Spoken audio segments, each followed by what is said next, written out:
प्यारे बच्चों नमस्कार। आप सभी का स्वागत है आज के सत्र में। आज है दिनांक 23 मई 2023 और बिना किसी देरी के अपने हम जर्नी को स्टार्ट करते हैं, अपने सत्र को आगे बढ़ाते हैं। और डेफिनेटली काफ़ी प्यारा सेशन होने वाला है, काफ़ी अच्छा सेशन होने वाला है। लेकिन उससे पहले हमारा भी आपसे एक रिक्वेस्ट है, हमारी जो टीम है उसका आपसे एक रिक्वेस्ट है कि अगर आप नए हैं तो चैनल को सब्सक्राइब कर लें, और अगर पुराने सदस्य हैं तो लाइक कमेंट शेयर तो करें ही। तो बिल्कुल सेशन के लास्ट तक बने रहिए, मज़ा आ जाएगा सेशन में। अगर ना आए तो फिर बताना, ठीक है। चलो तो अब स्टार्ट करते हैं अपनी जर्नी को। अब पहला टॉपिक को देखते हैं। बिल्कुल वर्ड बाय वर्ड एनालिसिस बताऊंगा आपको, और ऐसा एनालिसिस होगा कि बिल्कुल अंडरस्टैंडिंग आपकी काफ़ी अच्छी हो जाएगी। जो वैश्विक परिदृश्य है, जो विश्व की घटनाएं हैं, या फिर आपके अंडरस्टैंडिंग स्किल है, पूरा एनालिसिस आपको यहाँ पर मिलेगा, ठीक है। चाहे आप वनडे एग्जाम की तैयारी करते हो या यूपीएससी तक की तैयारी करते हो, सभी के लिए बेनिफिशियल है ये। बिल्कुल वर्ड बाय वर्ड बताऊंगा। देखो यहाँ पे क्या है, सॉलिडरिटी फॉर पीस। पीस जानते हो ना, पीस बोलते हैं शांति को, और सॉलिडरिटी किसको बोलते हैं, एकजुटता को, ठीक है। तो जो शांति के लिए जो एकजुटता है, ठीक है, शांति के लिए क्या है, एक एकजुटता है, या फिर ठीक है। तो उसको लेकर जो बात यहाँ पे है, G7 की बैठक को लेकर चर्चा है। ये सब ना पीस को लेकर के बैठे, शांति को लेकर के।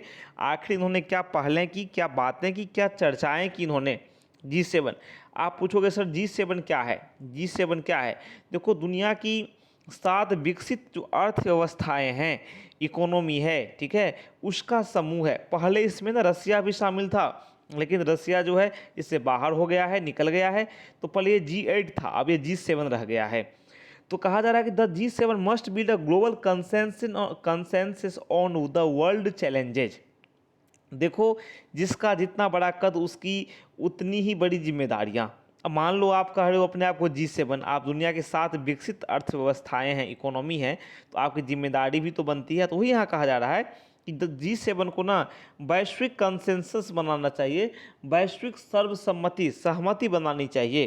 किस पर, ऑन द वर्ल्ड चैलेंजेस। जो विश्व की समस्याएं हैं, वैश्विक समस्याएं हैं, इस पर इसे क्या करना चाहिए, एक आम सहमति बनानी चाहिए, आगे बढ़ना चाहिए। चलो स्टार्ट करते हैं। By holding the meeting of the G7 और the so called group of the world's most industrialised nations. अभी मैंने बताया आपको कि आप इसे G7 की मीटिंग कहो, या फिर दुनिया के तथाकथित, देखो सो कॉल्ड है ना, तथाकथित, जो सबसे ज़्यादा, ठीक है, औद्योगिक रूप से संपन्न जो देश हैं, मोस्ट इंडस्ट्रियलाइज्ड जो नेशन हैं, उसकी बैठक हुई। कहाँ पर, हिरोशिमा में हुई, जापान में हुई, ठीक है। अब देखो जापान, हिरोशिमा नागासाकी तो आपको याद ही होगा, जहाँ पर परमाणु बम से अमेरिका ने एक समय हमला भी किया था। तो जापान में हुई, ठीक है। Japanese prime minister Fumio Kishida, who belongs to the city, wanted to send out a message of global solidarity to for peace. देखो जापान के जो पीएम हैं, ठीक है, फ्यूमियो किशिदा, जो कि इस शहर से ही संबंधित हैं, इसी शहर से उनका नाता रहा है, वो दुनिया को एक संदेश भेजना चाहते थे, है ना, कि शांति के लिए एकजुटता का, कि आप सभी शांति के लिए एक साथ आए, ठीक है। अब चलो अब आगे देखो। आप 1945 में मैंने बताया आपको, ठीक है, परमाणु बमबारी जो हुई थी इस पर, हिरोशिमा नागासाकी पर। In addition to the symbolism of bringing leaders of all G7 members with the EU leadership to the peace memorial for the victims of 1945 atomic bombing. 1945 में जो परमाणु हमला हुआ था, तो उसके पीड़ित जो हैं, ठीक है, अभी भी हिरोशिमा नागासाकी उसका दर्द झेल रहा है, जो हमला हुआ था 1945 में। तो 1945 में जो परमाणु बमबारी हुआ, उसके पीड़ितों के शांति स्मारक में यूरोपीय यूनियन और G7 के नेता को साथ में लाने से एक सांकेतिक इसकी अहमियत है, कि भाई एक संकेत है कि भाई शांति सबसे ज़रूरी चीज़ है। और इस ग्रुप ने, G7 ने परमाणु निरस्त्रीकरण पर हिरोशिमा विजन बयान भी जारी किया, हिरोशिमा विजन स्टेटमेंट, ठीक है, यहाँ देखो लिखा हुआ है, ठीक है, हिरोशिमा विजन स्टेटमेंट जारी किया ऑन न्यूक्लियर डिसआर्मेंट। क्या है, डिसआर्मामेंट। डिसआर्मामेंट क्या होता है, ये होता है निशस्त्रीकरण, कि हम परमाणु हथियारों को समाप्त करना है। परमाणु हथियार कोई अच्छी चीज़ें थोड़े ही हैं, ठीक है, ये शांति के राह में बिल्कुल बड़ी बाधा है, ठीक है। द समिट्स इंपोर्टेंस वो जो underlined by the fact that, देखो इस सम्मेलन का आप इंपोर्टेंस इससे समझो, इस तथ्य से समझो कि जो यूएस के प्रेसिडेंट हैं, अब ये बताओ आप सभी कमेंट सेक्शन में, यूएस के प्रेसिडेंट कौन है? जो बाइडन है। तो यूएस के जो प्रेसिडेंट हैं जोसेफ बाइडन, ठीक है, only the second sitting American president to visit the city. ये केवल ऐसे दूसरे सिटिंग वर्तमान मतलब एक तरह से सिटिंग पद पर आसीन अमेरिकी राष्ट्रपति हैं जो कि इस शहर का दौरा किए हैं। Made a particular point of attending the summit, ठीक है। इससे क्या हुआ, एक सम्मेलन को में शिरकत इन्होंने की ना, इन्होंने एक शिरकत की, इन्होंने एक खास संदेश गया दुनिया को, ठीक है। यूक्रेन के राष्ट्रपति जो है, ठीक है, वोलोदिमीर जेलेंस्की, ठीक है, वो भी अचानक पहुंचे, ठीक है।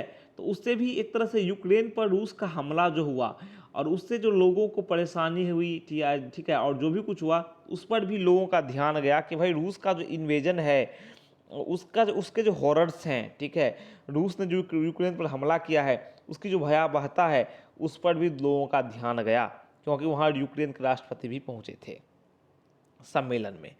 Prime minister Modi statements that, प्रधानमंत्री मोदी का जो स्टेटमेंट है कि crisis was on one of humanity was significant. देखो क्राइसिस जो है ना, ये मानवता का संकट है, ठीक है। G7 members issued a separate statement on Ukraine. G7 के जो मेंबर्स हैं उन्होंने यूक्रेन पर एक अलग से स्टेटमेंट जारी किया, hitting Russia with more sanctions, जिनमें कि रूस पर अधिक जो प्रतिबंध लगाए गए, but failed to highlight a path towards dialogue and ending the war.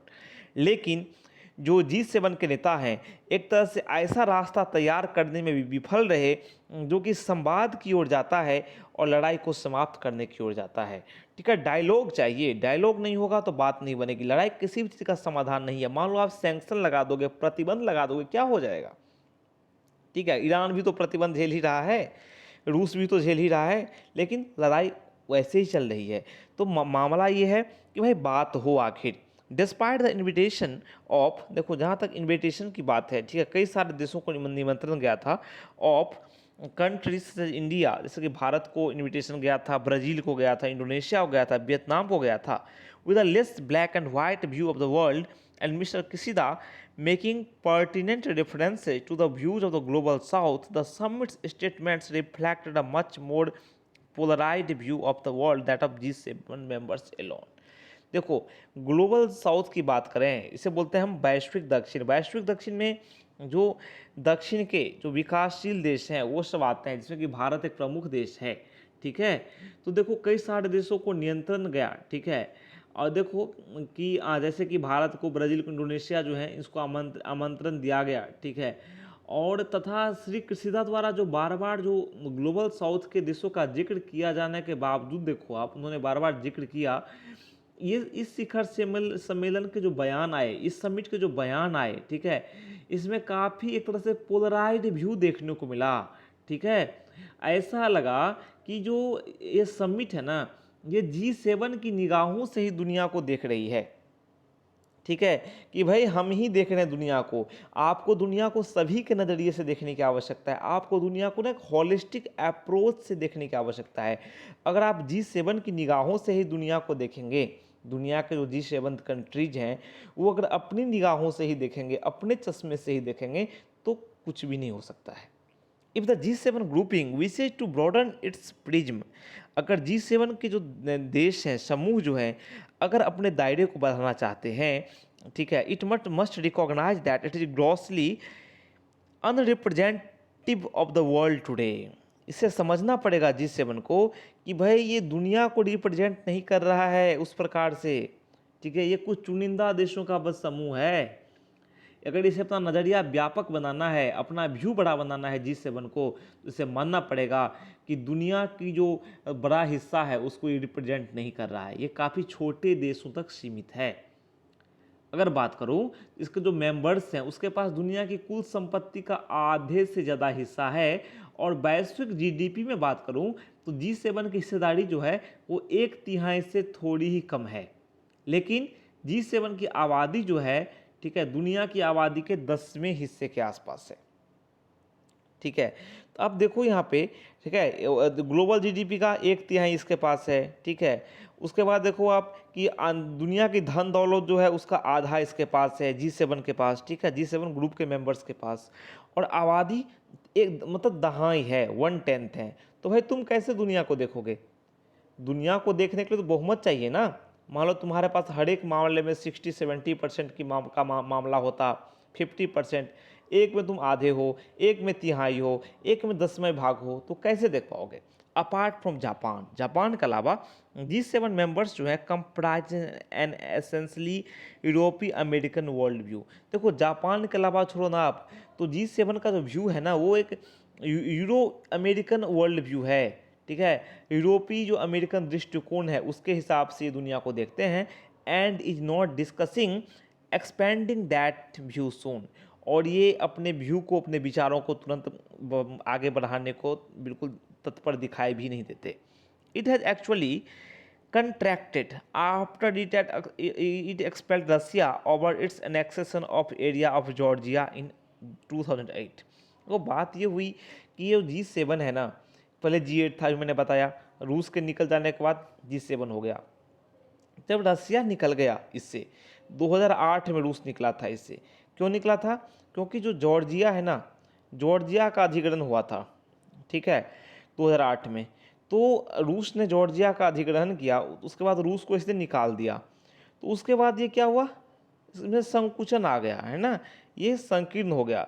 And then Crimea इन 2014, और इसने फिर क्या किया, क्रीमिया को इसने 2014 में क्या किया, मिला लिया। It is also hard to justify an economic grouping. देखो, एक इकोनॉमिक ग्रुपिंग को जस्टिफाई कर पाना बड़ा मुश्किल है। ऐसे इकोनॉमिक आर्थिक समूह को जस्टिफाई, न्यायोचित साबित करना मुश्किल है। That does not include some of the world's largest economies, जिसमें कि दुनिया की जो बड़ी अर्थव्यवस्थाएं हैं वो शामिल नहीं है, जैसे कि चीन, चाइना और इंडिया, चीन और भारत शामिल नहीं है, या फास्टेस्ट ग्रोइंग जो जीडीपी है, या जो बिगेस्ट ग्लोबल एनर्जी प्रोवाइडर्स है, ठीक है, ये शामिल नहीं है। तो भाई इनको, इस समूह को आप जस्टिफाई नहीं कर पाओगे, ये समूह उस प्रकार से मायने नहीं रखती है। Well some efforts were made in Hiroshima to recognise the G7's role in. हालांकि हिरोशिमा में कुछ पहलें की गई, कुछ प्रयास किए गए G7 की भूमिकाओं को समझने के लिए। फॉर एग्जाम्पल, उदाहरण के लिए बात करूँ, ठीक है, तो प्रोमोटिंग ट्रांसपेरेंट फाइनेंसिंग एंड डेब्ट sustainability for the developing world, जिसमें कि जो डेवलपिंग वर्ल्ड है, मतलब जो विकासशील देश हैं, जो विकासशील दुनिया है, उसके लिए एक तरह से ट्रांसपेरेंट फाइनेंसिंग। ट्रांसपेरेंट देखो क्या है, एक तरह से पारदर्शी फाइनेंसिंग की यहाँ पे बात की गई है, ठीक है।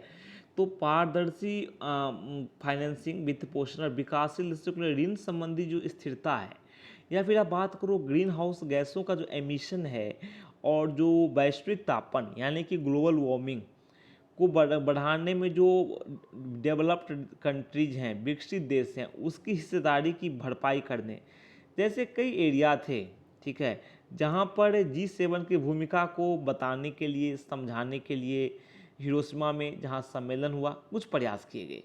लेकिन इन जिम्मेदारियों को कैसे पूरा किया जाए, इन रिस्पॉन्सिबिलिटीज को कैसे पूरा किया जाए, ठीक है, ठीक है। The summit fail to propose concrete measures to help defray these responsibilities. इन जिम्मेदारियों को पूरा करने में, ठीक है, प्रक्रिया को बताने में यह सम्मेलन जो है पूरी तरह से विफल रहा, ठीक है, उस व्यक्त नहीं कर पाया किस प्रकार से जिम्मेदारियों को निभाया जाए, वहन किया जाए। As the spotlight shifts to the G20 summit later this year in Delhi. अब देखो, अब जो पूरा चर्चा का जो विषय है, पूरा जो एक तरह से स्पॉटलाइट है, आकर्षण का केंद्र है, वो G20 समिट आ गया है, जो कि इस साल है ना होने वाला है दिल्ली में, साल के लास्ट तक जाते जाते। It is hoped the grouping will work towards a more inclusive outlook. ऐसा आशा किया जाता है कि जो समूह है वो एक तरह से इंक्लूसिव आउटलुक की ओर, एक समग्र दृष्टिकोण की ओर, ठीक है ना, समग्र क्या है, समावेशी नज़रिया, ठीक है, जो इंक्लूसिव होता है समग्र, ठीक है, दृष्टिकोण की ओर, उसको डेवलप करने की ओर काम करेगा, उसकी दिशा में काम करेगा। And help in building a more comprehensive global consensus on some of the bigger challenges the world faces today. और ग्लोबल जो कंसेंसस है, जो वैश्विक सहमति है, कम्प्रिहेंसिव, वो भी एक तरह से कम्प्रिहेंसिव का मतलब समावेशी नज़रिया विकसित करेगा ही, और वैश्विक सहमति, ठीक है, व्यापक, कम्प्रिहेंसिव मीन्स व्यापक, बड़े स्तर का वैश्विक सहमति बनाने का प्रयास करेगा यह समूह, ठीक है, विश्व स्तर पर, ठीक है ना। किन मुद्दों पर? अरे सहमति बनेगी तो मुद्दों पर बनेगी ना। तो मुद्दों की बात करूं तो the bigger challenges the world faces today, some of the bigger challenges, उन चुनौतियों में से, उन बड़ी चुनौतियों में से कुछ चुनौतियों पर यह सहमति, वैश्विक सहमति बनाने का प्रयास करेगा जिन चुनौतियों का सामना वर्तमान समय में विश्व कर रहा है, पूरी दुनिया कर रही है, ठीक है। तो G7 की जिम्मेदारी है, G20 की भी जिम्मेदारी है, ठीक है ना। खासकर देखो हर एक देश की अपनी भूमिका है, लेकिन खासकर जब ये सभी देश एक अम्ब्रेला के नीचे एकत्रित होते हैं, एक समूह के नीचे एकत्रित होते हैं, तो जिम्मेदारी और भी बढ़ जाती है, जो कि सभी देशों को समझनी चाहिए और अपनी जिम्मेदारी का निर्वहन करना चाहिए। तभी इसमें मानवता का कल्याण है, सभी देशों का कल्याण है। तो आज के सत्र में बस इतना ही, हमें आज्ञा दीजिए। कल फिर मिलते हैं एक नए सत्र में, नई जानकारियों के साथ, नए तथ्यों के साथ। तब तक के लिए कहिए नमस्कार, थैंक यू।